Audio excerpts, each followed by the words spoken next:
I want to tell you a little bit about the Inflation Reduction Act that's just been passed, just been allowed to move forward to passage by the Senate, and it's going to be passed through reconciliation using the Senate parliamentarian, but they've cleared the decks. They've got 51 senators voting in favor of it, the tiebreaker being, of course, Kamala Harris, the vice president. She was the 51st vote as she sits as the president of the Senate, acting that's the role of the vice president, right, is to sit as the president of the United States Senate. So she cast the tie-breaking vote, and it's 51 votes in favor of moving forward.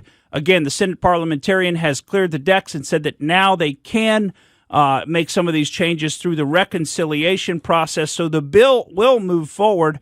And, of course, you know, when you're talking about Washington, D.C., and particularly when you're talking about today's Democrat Party, anything that they have named something, you have to think that it probably does exactly the opposite of whatever the name is. And so we've made kind of a joke out of that here.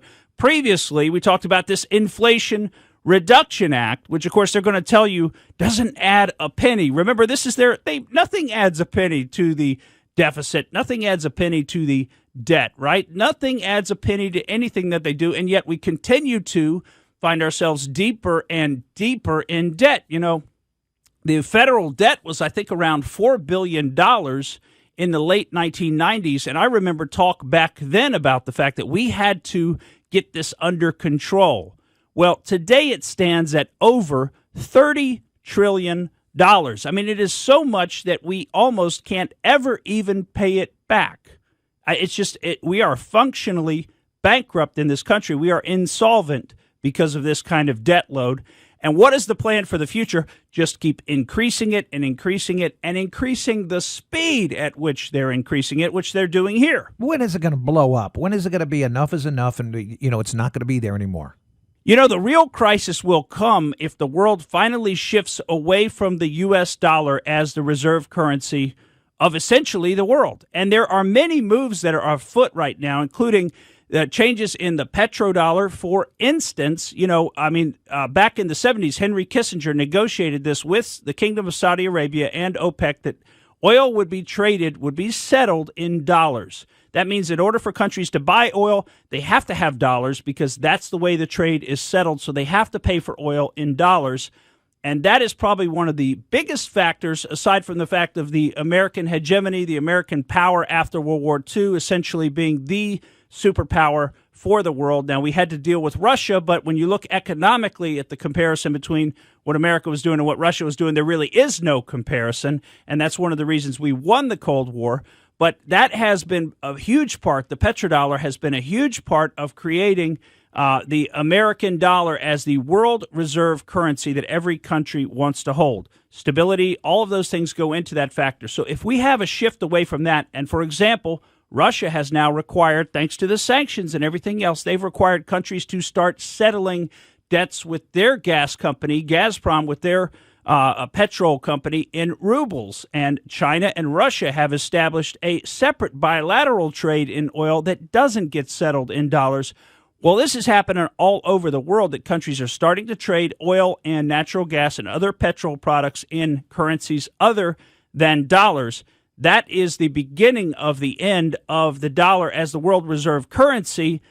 The only reason the dollar is still currently the world reserve currency because all the other currencies are so awful. You know, you look at places like the EU with the euro and some of their inflation rates and some of their instability in their currency and the way they've managed that currency, that group of countries, with some being more inclined to living within their means and others being more inclined to taking on loads of debt, kind of like what we saw in Greece. And we saw that play out a few years ago. And we've got the same situation with Italy and even Spain and Portugal.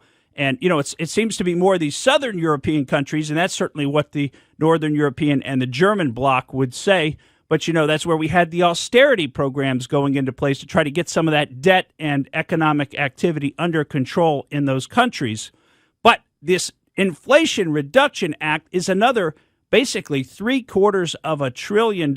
And boy, do they throw around trillions of dollars out of Washington, D.C. now. $1 trillion used to be an awful lot of money. I mean, I remember when we would talk about billions of dollars, like that was a lot of money. Now they throw around billions like it's millions. Just give them $5 billion, give them $40 billion, give Ukraine $40 billion. I mean, who cares? Just billions. I mean, come on. There's so many of those in a trillion, right? There's 1,000 of those in a trillion, so we have plenty left. Actually, we're borrowing all this money that we're giving away. But probably the biggest thing that the Inflation Reduction Act does, besides being a total boondoggle, giving away all this money in the form of subsidies to these various companies, and it's like we never learn the lesson, do we? Or at least the politicians never learn the lesson, because this is like shovel-ready jobs 2.0.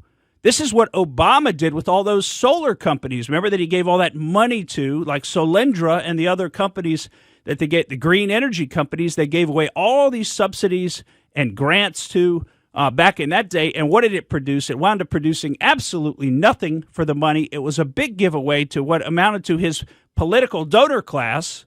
And those people got the money. And, some people would say that it was essentially like corporate piratism. It was like capitalism run amok, where they were actually pirating money from the federal government because they could afford to lobby the people who were making the decisions about where those subsidies went. And then they could get the subsidies.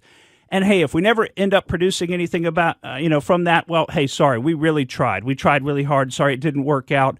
But, in the meantime, everybody, all the executives, they lived a nice life. They had nice compensation. They flew around in the private jets that the company, I'm sure, paid for, et cetera, eating only the finest foods, things that normal folks like you and I can't afford. Well, they enjoyed those things, and they never produced anything for it. This is going to be the same thing again, because they're talking about just giving away hundreds of billions of dollars in subsidies and giveaways to these same kind of green energy companies, and it's chasing this dream of green energy that, frankly, is never going to get us anywhere.